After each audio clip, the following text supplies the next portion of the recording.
저희가 1:1 제자 양육을 하는데, 지난주 화요일 날, 이제 60이 가까우신 성도님이신데, 처음 교회를 나오시고, 성경을 처음 접하고 성경을 공부하는데, 예수님을 믿으니까 어떤 삶의 변화가 있습니까? 예수님을 믿기 때문에 삶의 변화가 어떤 것이 있습니까? 라는 질문을 했는데, 그분이 너무 이렇게 재밌는 대답을 하셨어요. 그 대답이 뭐냐 그러면, 예수를 믿으니까 자기는 운전하고 다닐 때 욕을 좀 하는 편인데, 옆 팬네들이 뭐 이런 거 있잖아요. 그죠? 집에서 살림이나 하지. 눈이 삐었냐? 이런 거 있잖아요. 그죠? 여러분 아시죠? 이렇게 교회 갔다 오다가 이렇게 교통 충돌 같은 거 나면 제 1차로 해야 될 일이 뭔지 아시죠? 성경책을 숨기시고 성경책을 숨기셔야 돼요. 이제 그런데 막 이제 차 안에 나가셔서 막 욕을 하셨다 그래요. 욕을 하셨는데, 교회를 다니고 나니까 욕을 할 수가 없더라. 굉장히 은혜를 받았어요. 할렐루야. 예수를 믿으면 불필요한 마음속에 갈등이 생긴다는 것입니다.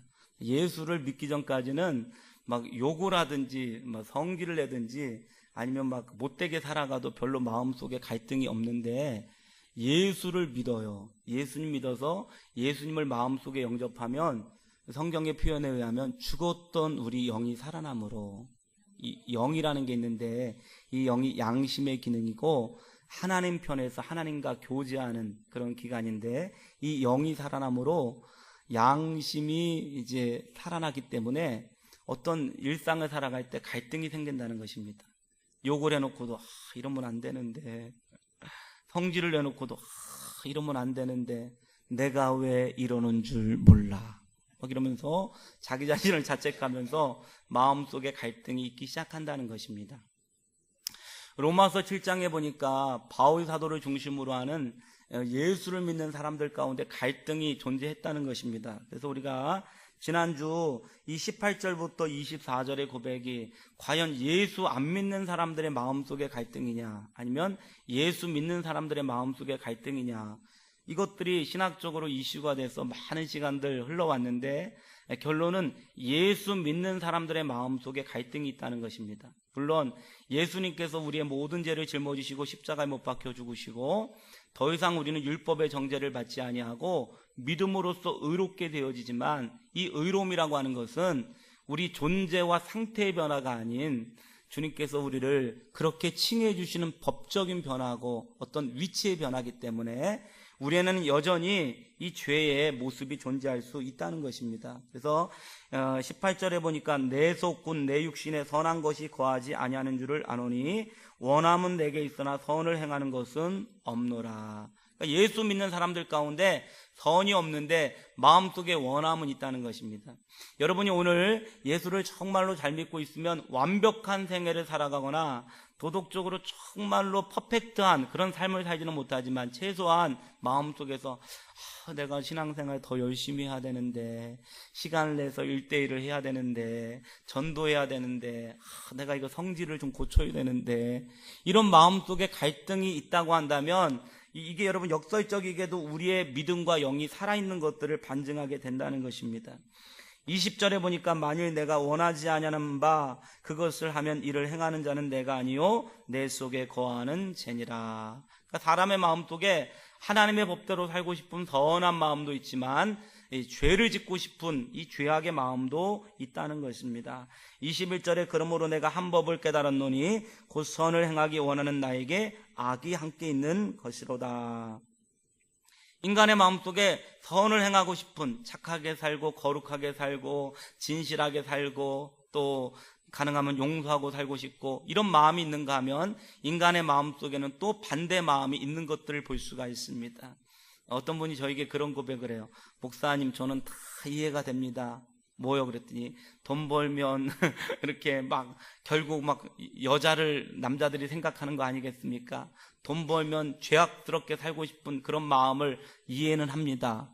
그러니까 사람들의 마음속에 보면 예수를 믿고 있지만 이런 인간의 욕망들이 동시에 존재하는 것들을 볼 수가 있고, USA 투데이지의 분석에 의하면 이게 사실은 그 예수 믿는 증직들이 더 윤리적으로 안 좋은 삶을 사는 통계 결과가 있는 것을 볼 수가 있어요. 그러니까 우리가 마음으로는 정말로 주님의 뜻대로 살고 싶지만 한편의 마음속에는 또 인간의 본성과 본능을 쫓아 살고 싶은 이런 여러분 또 다른 욕구가 있는 것들을 볼 수가 있는데 이 마음속에 이 두 욕구가 서로 싸우게 된다는 것입니다. 가령 예를 들자면 예수님께서 이제 십자가를 지시기 전에 겟세마네 동산에서 막 기도를 하십니다. 그랬더니 베드로, 요한과 야고보가 쫓아갔는데 그들의 마음에는 기도하고 싶었어요. 기도하면서 승리하고 싶고 주님이 가시는 길을 걸어가고 싶었지만 그들은 너무 몸이 피곤하고 마음이 지치고 영이 고나니까 이렇게 잠들어 버리는 것입니다. 그랬더니 예수님께서 하시는 말씀이 네 마음은 원이로되 네 육체가 약하다. 할렐루야. 마음의 법이 있고 육체의 법이 있다는 것입니다. 여러분이 성경을 읽어보면 이 육신이라는 용어와 영이라고 하는 용어가 쓰여 있는데 인간의 구조가 그렇게 되어 있다는 것입니다. 제가 대학교 다닐 때 조직신학을 이렇게 공부했었는데 인간의 육체, 바디는 1층과 같다. 인간의 혼, 이 생각의 영역은 2층과 같다. 인간의 영은 3층과 같다. 그래서 영혼육이 하나의 집을 이루고 있지만 1층, 2층, 3층으로 나눠져 있다는 것입니다. 근데 이 혼이라고 하는 계통이 참 묘해서 인간의 영이 엄청나게 강화되면, 그러니까 우리가 여러분 3층 집에 있으면 2층 집이 3층하고 친할 수도 있고 1층하고 친할 수도 있는데 인간의 혼이라고 하는 이 영역이 영이 충만하면 영에 이끌려 영혼이 되어집니다. 그런데 영이 약해지면 인간의 이 혼은 육체와 붙들려 육신이 되어지죠. 그러니까 바울 사도는 영의 사람이 있는가 하면 육신의 사람이 있다는 것입니다. 할렐루야. 영의 사람의 특징은 뭐냐 그러면 성령으로 충만하죠. 근데 육체의 사람들은 성질로 충만한 것들을 볼 수가 있습니다. 사람은 성령으로 충만하든지 성질로 충만하든지. 아멘. 그러니까 여러분 이번 주 가운데 제가 보니까 성령으로 충만하지 못할 때는 성질로 굉장히 충만할 때가 있습니다. 저도 이번 주에 성질이 좀 충만했었거든요.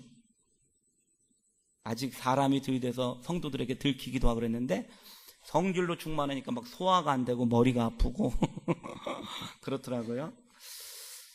그러니까 영이 있는데 이 영이 이제 아주 충만함으로 우리의 혼을 지배하게 되면 영혼이 되고, 영이 약함으로 이 혼이 육체하고 친하게 되면 육신이 되어지는데, 성경에 보니까 이 영과 육신이 날마다 우리 안에서 투쟁하고 있는 것들을 볼 수가 있습니다. 그래서 사람은 영을 쫓아서 성령의 사람이 될 것인지 아니면 육체를 따라 육체의 사람이 될 것인지, 이 두 가지 갈등이 마음속에서 계속되는 것들을 볼 수가 있다는 것입니다. 그래서 23절에 보니까 내 지체 속에서 한 다른 법이 내 마음의 법과 싸워 내 지체 속에 있는 죄의 법으로 나를 사로잡는 것을 보는도다. 24절을 같이 읽겠습니다. 시작. 오라 나는 공고한 사람이로다. 이 사망의 몸에서 누가 나를 건져내랴. 아멘. 우리 마음속에 이와 같은 갈등이 계속 있는 것입니다. 살아있기 때문에 갈등이 있는 것인데, 이 여러분 절대적인 절망을 우리가 경험한다는 거예요. 정말 내 안에 예수님을 내가 믿어요. 예수님을 좋아해요. 하나님을 사랑하고 성경이 너무 좋아요.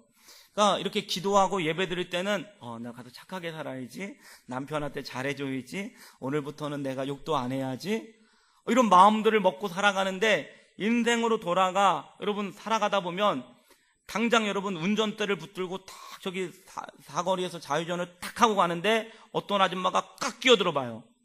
그때 갑자기 막 성질이 확 올라오면서 그 믿음과 여러분 신앙이 빼앗기는 것들을 볼 수가 있다는 것입니다. 이 삶의 갈등이 있는데 그때 우리는 뭐를 느끼냐 그러면 자기 자신에 대해서 절망하게 되는 것이죠. 아, 이게 내 힘으로는 율법을 이룰 수가 없구나. 옳은 것인 줄 알면서도 옳은 것들을 선택할 힘이 없는 것들을 우리는 보게 됩니다. 뻔히 우리는 소금, 설탕, 프리마 이런 하얀 백색 가루가 몸에 안 좋은 거를 알면서도 우리는 그것을 계속 섭취하는 것들을 봐요. 우리는 운동이 좋은 거를 알아요. 기도가 좋은 거를 압니다. 독서가 좋은 거를 알아요. 그러나 우리의 삶의 선택을 보면 그런 것들을 선택하지 아니하고 끊임없이 안 좋은 것들을 선택해요. 게으름을 선택하고 또 분노를 선택하고 안 좋은 음식을 선택하는 우리 자신의 모습을 보면서 우리는 우리에게 어쩔 때는 이게 나는 의지 박약한가 이런 생각이 들 때가 있습니다. 그렇죠? 나는 왜 옳은 거를 선택하지 못할까? 나는 왜 정말 좋은 것들을 따라 살아가지 못할까? 그러면서 오늘 바울이 고백하는 바가 뭐냐 그러면 나는 예수를 믿고 구원을 받았지만 이 구원의 삶을 살아갈 수 없는 자기 자신의 절대적인 절망을 바라보게 된다는 것입니다. 할렐루야. 그런데 아이러니하게도 이 절대적인 절망과 자기 자신에 대한 낙심이 내가 예수를 안 믿고 있다라고 하는 증거가 아니고 예수를 믿고 있다라고 하는 반증이 된다는 것입니다. 잔 스토트는 말하기를 진정 살아있는 영적인 사람들은 이와 같은 양심의 가책과 이와 같은 자기 절망에 대한 의식들이 날마다 있다는 것입니다. 아멘. 왜 그럴까요? 살아있기 때문에 그래요. 살아있기 때문에. 아멘. 살아있기 때문에 그렇다는 것입니다. 여러분, 제가 이런 비유를 드리면 어떨지 모르겠지만 교회를 다니시다가 교회를 빠져보신 분들이 계실 것입니다. 첫 주 빠졌을 때는 영 기분이 안 좋습니다. 또 이거 기분이 안 좋은데, 심란한데, 2주 빠지면 막 마음이 막 부글부글 끓고 불안합니다. 그러면 혹시 가다가 뭐 맞는 거 아니야? 제가 옛날에 믿음이 없었을 때 이렇게 2주를 교회를 빠지고 기도도 하나도 안 하고 죄를 짓고 살았거든요. 옛날 얘기입니다. 근데 고속도로를 타고 쫙 가는데 그때 무슨 생각, 혹시 이러다가 교통사고 나는 거 아니야? 막 이런 마음속에 마음이 있더라고요. 그래서 거기를 쫙 가는데 뒤에서 저를 따라오던 차가 있었습니다. 근데 앞에 큰 타이어가 있었는데 저는 140km 달리다가 그거를 피해 갔어요. 근데 뒤에 오는 차가 저를 너무 급하게 쫓아오다가 그거를 피하다가 차가 막 영화처럼 5바퀴, 6바퀴 막 도는 것들을 제가 봤습니다. 그때 제가 느낀 게 저 차하고 내가 한 5초만 차이가 있었어도 내가 저런 고비를 당했을 텐데 이런 생각이 들면서 마음속에서 뭐 회개가 막 나오더라고요. 다음 주에 꼭 교회 가야 되겠다. 제가 알았어요. 인생은 가끔씩 좀 고난이 좀 있고 충격이 있어야 하나님께 나온다. 할렐루야. 혹시 이번 주에 운전하다가 죽을 뻔하신 분들 이런 분들은 하나님이 나를 부르고 계시는구나. 아멘. 너무 사랑했던 사람에게 상처를 받았던 분, 이런 분들 내가 너무 사람만 사랑하지 말고 하나님께 나오라는 주님의 신호구나. 할렐루야. 이렇게 믿는데 이게 교회 성장학자들에 의하면 교회를 4주 정도를 연속적으로 안 나오면 그때부터는 마음속에 평안함이 있대요. 다닐만한데? 일요일날 교회 안 가니까 이처럼 한적한데? 토요일날 치맥을 마셔주면서 11시 반에 막 늦은 점심을 먹어주면서 마음속에 전혀 부담이 없다는, 이게 평강이었구나. 근데 이것은 뭐냐 그러면 이것은 마음속에 진정한 평강이 아니고 성경에 보니까 하나님이 그들이 하나님을 마음에 두기 싫어하며 상실한 마음 그대로 내버려 두사. 그는 진정한 평강이 아니고 하나님의 성령께서 우리 안에 떠나심으로 조금도 양심의 가책이 없고 아무런 느낌이 없다는 것입니다. 성경에 보니까 징계받는 병 중에 문둥병이 있는데 문둥병이 어려운 건 뭐냐 그러면 다른 병들은요 이렇게 불에 대거나 또는 상처를 입으면 막 아프고 가렵고 통증은 몸이 우리를 보호하는 여러분 수단이라는 것입니다. 그런데 이 문둥병은 뭐냐 그러면 내가 막 상처를 입고 피가 나고 그래도 통증을 느낄 수가 없다는 것입니다. 통증을 느끼지 못하니까 어디 피가 줄줄줄 흐르고 나빠져도 여러분 더 심각해지지 좋아지지 않는다는 것입니다. 영혼의 문둥병을 가진 사람이 있을 수가 있다는 것입니다. 사람이 죄를 지면 양심의 가책이 있고 하나님의 뜻대로 살아가지 못하면 뭔가 마음속에 변화가 있고 내가 이러면 안 되는데, 내가 신앙생활 잘해야 되는데, 내가 정직하게 살아가야 되는데, 내가 사랑해야 되는데, 하여튼 아멘 하시는 분에게 좋은 일이 있었으면 좋겠습니다. 늦었습니다. 할렐루야. 말씀은 아멘으로 받는 거거든요. 이 갈등이 있는 거, 이것이 살아있는 영적인 사람들의 신앙의 고백이 될 줄로 믿습니다. 하나님 저에게 영적인 민감함이 회복되게 하여 주옵소서. 이게 우리의 고백이 될 수 있게 되시기를 주님의 이름으로 축원합니다. 그래서 오라 나는 공고한 사람이로다. 이 사망의 몸에서 누가 나를 건져내랴. 이 절대 절망과 이 체념 속에서 우리는 우리 자신이 아닌 바로 하나님의 은혜와 예수 그리스도의 능력을 의지하게 된다는 것입니다. 25절을 같이 읽겠습니다. 시작. 우리 주 예수 그리스도로 말미암아 하나님께 감사하리로다. 그런즉 내 자신이 마음으로는 하나님의 법을, 육신으로는 주의 법을 섬기노라. 아멘. 내 자신으로 할 수 없는 그거를 예수님을 통한 하나님의 은혜로 말미암아 가능하게 되었다는 것입니다. 이 갈등을 어떻게 극복할 수 있는가? 그렇다면 우리는 이 영과 육신의 싸움에서 승리할 수 있을 것인가? 이게 우리 신앙생활의 여러분 중요한 주제가 된다는 것. 우리는 과연 영적인 삶을 살아갈 수 있을까? 우리는 과연 옳은 삶, 선한 삶, 하나님이 기뻐하시는 삶을 살아갈 수 있을까? 아니면 이 영원한 갈등이 계속 진행되는 것일까? 성경의 정답은 이 갈등은 해결될 수 있다는 것입니다. 할렐루야. 그 비결이 뭘까? 그 비결이 로마서 8장인데 로마서 8장 1절에 보니까 그러므로 이제 그리스도 예수 안에 있는 자에게는 결코 정죄함이 없나니, 우리가 예수를 믿어 의롭게 되었지만 의롭게 살아가지 못하는 우리의 삶들 때문에 육신으로 말미암아 날마다 정죄가 있다는 거예요. 너 집사가 왜 그래? 너는 어떻게 예수 믿는 사람이 왜 그래? 왜냐하면 우리의 삶이 뒷받침이 못 되니까 계속 이와 같은 정죄가 있기 시작한다는 거예요.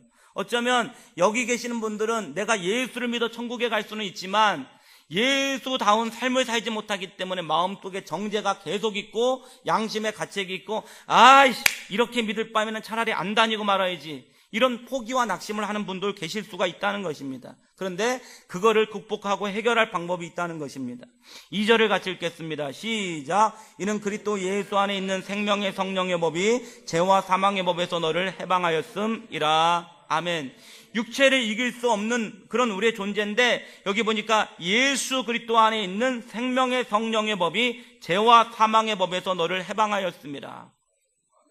우리가 날마다 육신을 쫓아가는 그런 욕구들이 있습니다. 법, 로라고 하는 단어는 이게 영향력, 어떤 컨트롤 파워, 조정력이라고 볼 수 있습니다.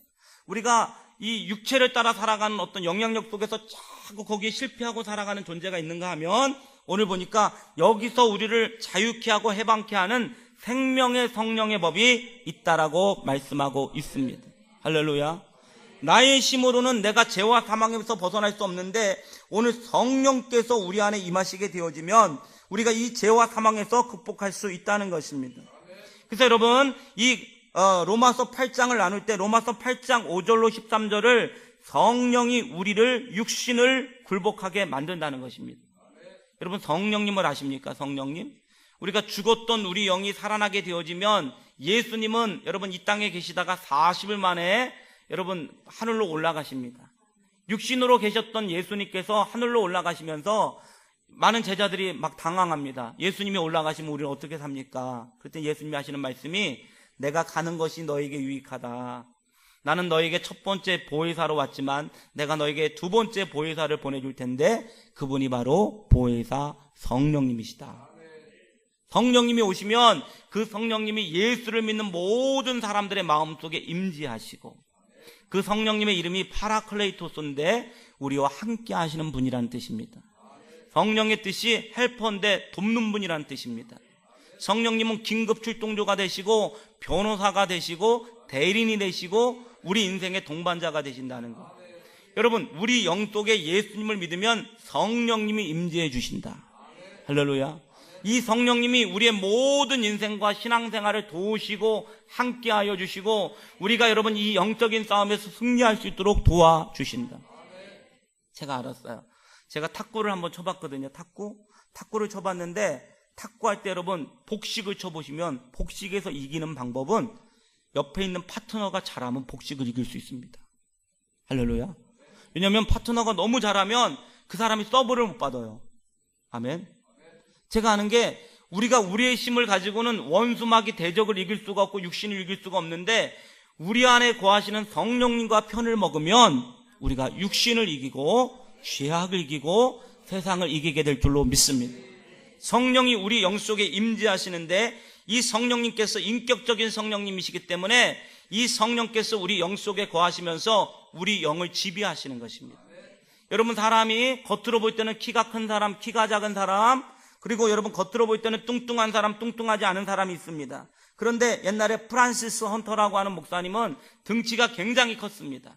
등치가 컸는데 이분이 등치만 컸을 뿐만 아니라 어떤 믿음의 역사가 나타나는데, 이분이 여러분 사람들에게 죽은 사람에게도 안수하면 낫는 역사가 있습니다. 기적은 보편적인 건 아니지만 가능하죠. 이분이 영국에서 편지를 쓰면 미국에서 그 편지를 읽었던 사람들의 질병이 낫는 것입니다. 얼마나 성령 역사가 강력한지 그 정도 역사가 났습니다. 그때 이 프란시스 헌터 목사님에게 목사님 이렇게 능력의 비결이 뭡니까? 그랬더니 이분이 하는 얘기가, 내 속사람은 내 겉사람보다 1000배는 더 큽니다. 여러분, 사람은 겉으로 볼 때 위대한 사람, 키 큰 사람, 뚱뚱한 사람 있지만 영이라고 하는 존재가 있는데, 영이 굉장히 강력하고 충만하고, 여러분 이 영이 굉장히 능력 있는 사람이 있다는 것입니다. 할렐루야.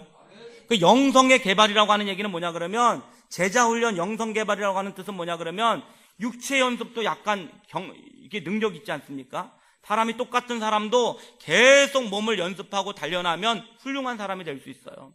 근데 영도 마찬가지입니다. 영도 성령님과 교제하면서 성령님의 트레이너를 받아서 영이 개발이 되어지면 이 영이 굉장히 충만해지게 된다는 것입니다. 할렐루야. 인생의 대부분의 싸움은 물론 우리가 건강도 해야 되겠고 교양도 필요하지만, 여러분 대부분의 사람들이 인식하지 못하는 이유는 뭐냐 그러면, 인간이 이 갈등을 이기고 진정 참 은혜와 참 옳음과 참다운 인생을 살아갈 수 있는 비결은 인간의 영이 강화가 되어야 한다는 것입니다. 할렐루야. 그래서 바울의 성도들을 위한 강력한 기도는, 여러분이 목사님들에게 어떤 기도를 요청하는지 모르겠어요. 그러나 바울이 에베소 교회 교인들을 위해서 기도할 때마다 제일 먼저 기도했던 것이 뭐냐 그러면, 하나님, 에베소 교인들이 그들의 속사람이 능력으로 강건하게 하여 주시옵소서. 바울이 성도를 위해 기도할 때, 아버지 그 성도의 직장이 잘 되게 해주세요, 대학 잘 가게 해주세요, 가정이 평안하게 해주세요, 이런 것들을 넘어서서 하나님, 그들은 알지 못하지만 인생의 승부가 영적인 것인데 그들의 영이 강건하게 도와 주시옵소서. 할렐루야.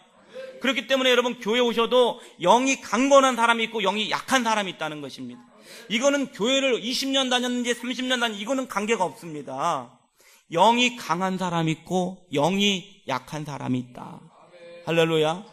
영이 강력하다는 여러분 어떤 기준은 뭘까요? 그것은 내 영이 성령으로 충만하여 성령의 지배를 당한 상태를 의미하고 있다는 것입니다. 아멘. 성령이 나의 영을 지배하고 있는가? 여러분 이 생각을 해보셔야 돼요. 여러분이 처음 기준점 뭐냐 그러면, 내가 하루를 살아가면서 내 안에서 뭔가 말씀하시는 주님의 음성이 들리고 있는가, 이거를 생각해 보시면 돼요. 일주일을 살아가면서도 눈에 보여지는 대로 반응하고, 입에서 여러분 나오는 대로 얘기하고, 배고프면 배가 고프다, 배가 부르면 배가 부르다, 텔레비 보면 눈물이 나온다, 이게 아니고 내 영 속에서 뭔가 말씀하시는 성령님의 역사가 있어야 된다는 것입니다. 할렐루야. 그렇기 때문에 영적으로 깨어있는 사람은 주님께서 나에게 말씀하십니다. 아멘. 주님께서 자꾸 나에게 뭐라고 말씀하세요? 너 기도가 필요하지 않니? 너 회개가 필요하지 않니? 너 이거는 영적으로 죽어있지 않니? 그건 너가 너무했지 않니? 하여튼 아멘 하시는 분에게 좋은 일이 있었으면 좋겠어요. 할렐루야. 주님의 음성을 들으시죠? 주님은 인격적인 분이시기 때문에 성령께서 나의 영을 지배하는 거예요. 근데 이 음성이 들리지 않는다, 이것은 여러분 여전히 영이 개발되지 않은 상태를 의미합니다. 주님께서 내 말씀하시는데 성령이 우리 안에서 역사하시는 단계가 사람마다 틀려요. 첫 번째는 임재도 안 하신 분이 계시죠. 성령이 내 영 속에 없는 분들은 이 영적인 일을 이해하지도 못하고 영적인 일을 분석하지도 못하고 아무것도 몰라요. 그렇기 때문에 기도하다가 음성을 들었다, 하나님의 기적이 있다, 말씀을 들었다, 은혜를 받았다 그러면 이 사람은 아무것도 이해가 안 돼요. 왜냐하면 그의 삶은 눈에 보이는 것들만 인식하고 살았기 때문에 알지 못해요. 그러나 성령께서 내 안에 거하셔서 나의 인생들을 지배하기 시작하시면 영적인 세계가 보이기 시작한다는 것입니다. 할렐루야. 그리고는 그 성령님께서 내 안에서 교제하시죠. 펠로우십. 그래서 인생이 변화되는 이유는 내 말이 너희 안에 있고 너희가 내 안에 있으면 무엇이든지 원하는 대로 구하라. 그리하면 내가 이루리라. 성령님은 말씀이 육신이 되신 진리이십니다. 성령님께서는 우리에게 말씀하시는데 그분이 우리와 교제하시는 것입니다. 아멘. 그분이 교제하면서 우리에게 자꾸만 뭐라고 말씀해 주시는 것들을 우리는 볼 수가 있습니다. 성령과 교제하기 시작하고, 그런데 여러분 이게 인간관계와 비슷해요. 성령님과의 관계는 인간관계와 비슷하기 때문에 우리가 성령님이 우리 안에 오실 때 인격적인 성령님이 때로는 우리 안에서 시기하시고, 때로는 근심하시고, 때로는 우리 안에서 여러분 성령이 소멸될 때도 있는 것들을 볼 수가 있습니다. 그렇기 때문에 이 영적인 사람들은 내 안에 계시는 성령님과의 관계를 잘 관리해요. 성령을 근심하게 하지 말라. 할렐루야. 옛날에 어떤 목사님이 그러셨대요. 이제 목회는 굉장히 잘하셨는데 부부 관계가 안 좋으셨대요. 그래서 일주일에 한 번씩 집에 가시고, 그다음에 빨래 같은 거 해오고, 그리고 안녕, 그리고 또 일주일 만에 나타나고, 어느 날 그분이 집에 가봤더니 사모님하고 자녀들이 집에 없더래요. 그래가지고 어디 갔나 이제 친정에 찾아가 봤더니 사모님하고 자녀가 친정으로 짐 싸갖고 왔더래요. 이때 이 장모님이 그러셨대요. 여보게 무슨 목사, 이 사모가 자네 하나 보고 그 집에 시집 가서 자네의 사랑과 교제와 이 배려를 이렇게 구하고 있는데 그렇게 신경을 안 써주시고 그렇게 하면 되겠나, 이런 생각이 드는데 이 목사님이 갑자기 생각이 들었대요. 내 안에 성령님이 거하시지만 이게 부부관계와 마찬가지로 같이 산다고 부부가 아니고 법적으로 관계가 있다고 부부가 아닌 것처럼 내 안에 성령님이 계셔도 성령님과 올바른 관계를 맺고 있는가 아닌가는 사람마다 틀릴 수 있다는 것입니다. 할렐루야. 우리가 영적인 생활 속에서 내 안에 계시는 성령님의 음성이 나에게 들려질 때 그 음성에 여러분 우리가 동의해야 합니다. 그 음성에 순종해야 됩니다. 성령을 따라 순종하지 아니하면 이 영적인 갈등은 절대로 이길 수가 없습니다. 새벽에 만일 여러분이 오셔서 기도하실 때 이렇게 기도하셔야 됩니다. 보혜사 성령이여, 지금 저의 영과 저의 혼과 감정과 사고와 의식과 저의 모든 인생을 지배하여 주옵소서. 저는 주님 말씀에 순종하겠습니다. 아멘.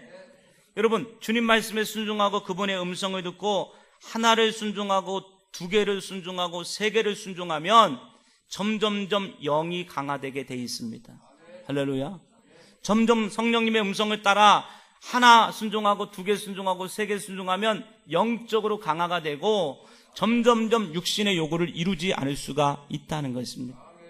오늘 여러분, 어느 순간까지는 나는 성령님의 음성을 들었었다. 나는 언제까지는 성령님께서 나를 지배하고 계셨다. 그러나 언제부터인가 그 음성이 절대 들리지 않는다. 이게 영적으로 여러분 죽어있는 상태를 의미합니다.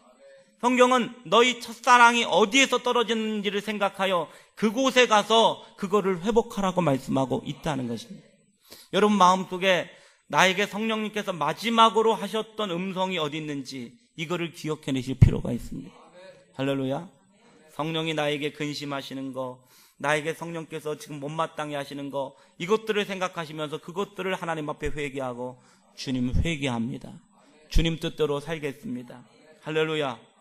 이렇게 되면 성령님과의 관계가 온전히 굴복되어지고, 오늘 보니까 로마서 8장 4절을 보니까 8장 5절을 같이 한번 읽겠습니다. 시작. 육신을 따르는 자는 육신의 일을, 영을 따르는 자는 영의 일을 생각하나니 육신의 생각은 사망이요 영의 생각은 생명과 평안이니라. 아멘. 성령님을 의지해야 되는데 이 영의 생각이 뭐냐 그러면 성령께 지배되어진 마음이라는 것입니다. 아멘. 여러분 성령으로 우리가 충만하게 되어지면 우리 영, 이것이 여러분 성령의 지배를 당하게 되어 있습니다. 우리 영이 성령의 지배를 당하면 우리의 생각이 성령의 지배를 당합니다.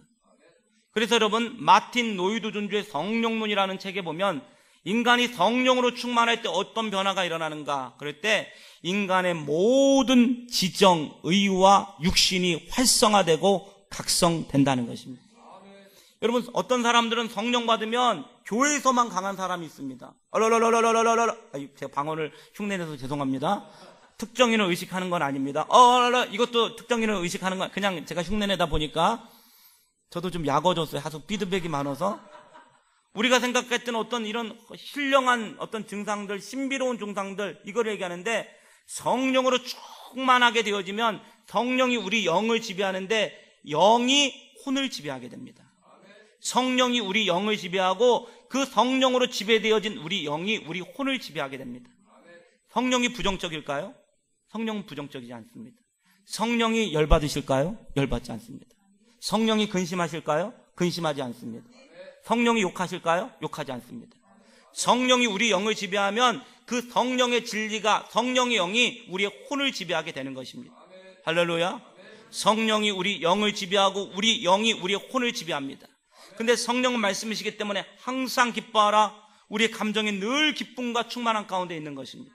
성령이 범사에 감사하기 때문에 우리 생각이 부정적으로 될래야 될 수가 없습니다. 여러분, 내가 자꾸 우울감에 빠지거나 낙심에 빠지거나 낮은 자존감에 빠지거나 이런 것들은 결코 성령의 충만한 증거가 아니라는 것입니다. 성령으로 충만하면 감정의 슬럼프를 이기게 됩니다.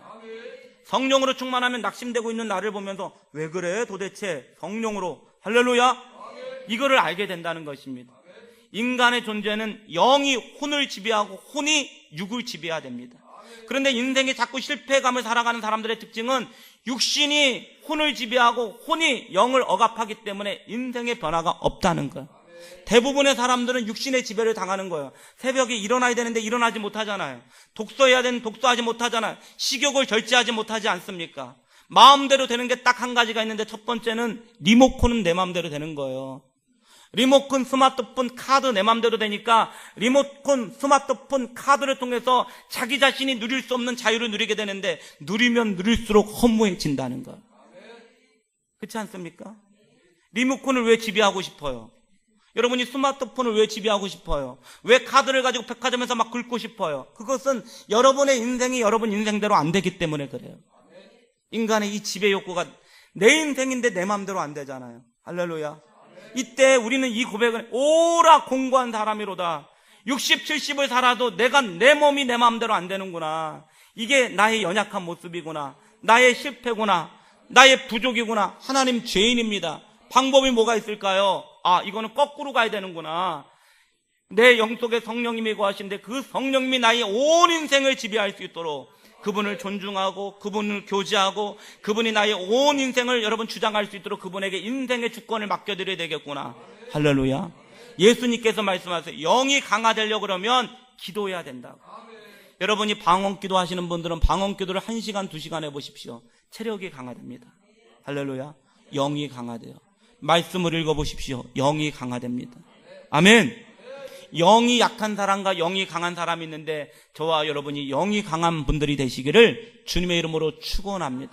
그래서 날마다 육체의 욕심을 이기고 승리할 수 있는 삶이 되시기를 주님의 이름으로 축원합니다.